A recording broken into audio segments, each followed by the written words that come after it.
পবিত্র হজ পালন করতে দ্বিতীয় দিনের যাত্রায় দেশ ছাড়বেন ৫,৭৫৬ জন হজ যাত্রী। এ নিয়ে বিস্তারিত জানাতে আশকোনার হজ ক্যাম্প থেকে যুক্ত হচ্ছেন শাহরিয়ার জামান পুলক। এবারের হজ ব্যবস্থাপনা কেমন দেখছেন, কি বলছেন হজ যাত্রীরা?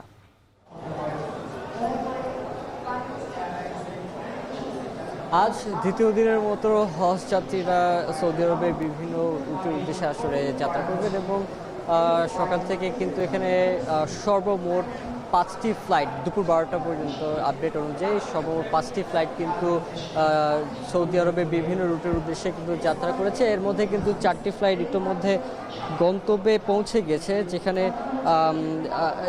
সর্বমোট যাত্রা করবেন 2041 জন হজ যাত্রী।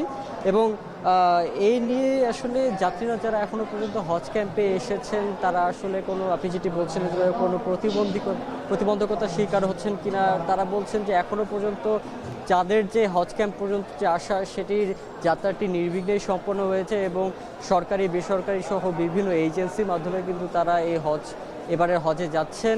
এবং তারা বলছেন যে এইসব এজেন্সিরা তাদেরকে যথেষ্ট সহযোগিতা করছে এবং হজ ক্যাম্পেও কিন্তু অনেকেই আসছেন যারা আসলে কালকে বা পরশুদিন যাত্রা করবেন। তারা আসলে ঢাকার বাইরে থেকে বিভিন্ন জেলা থেকে এসেছেন। গ্রামীণফোন রোমিং মানে বিদেশেও আমাদের একই নম্বরে পাবেন।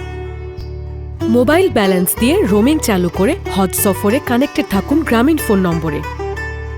তারা কিন্তু এখানে পর্যাপ্ত থাকার ব্যবস্থা, খাওয়া দাওয়া থেকে শুরু করে সবকিছু সুযোগ সুবিধা বুঝেই কিন্তু তারা এখানে আসছেন এবং তাদের আসলে কোনো অভিযোগ নেই। কিন্তু অভিযোগের কিছু কিছু জায়গা রয়েছে, যেমন ক্যাম্পের ভেতরে পর্যাপ্ত পরিমাণে বসার জায়গা নেই, এছাড়া রাত হলে মশার একটি উপদ্রব বেড়ে যায়, সেটি আসলে তারা যাত্রীরা অভিযোগ করছেন। তবে হজ যাত্রায় এসব প্রতিবন্ধকতা আসলে ছোটভাবেই নিয়ে আল্লাহর পথে তারা যাচ্ছেন এবং যত ধরনের প্রতিবন্ধকতা রয়েছে সেসব উতরেই তারা অনেকেই রয়েছেন যারা প্রথমবারের মতো হজ যাত্রা করছেন।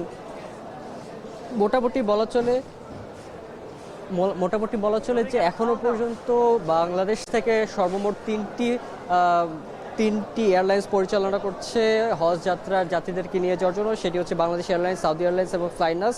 এই তিনটি এয়ারলাইন্স সর্বমোট 205টি ফ্লাইট পরিচালনা করবে এবং এই 205টি ফ্লাইটের মাধ্যমে 78,500 জন যাত্রী কিন্তু এবারের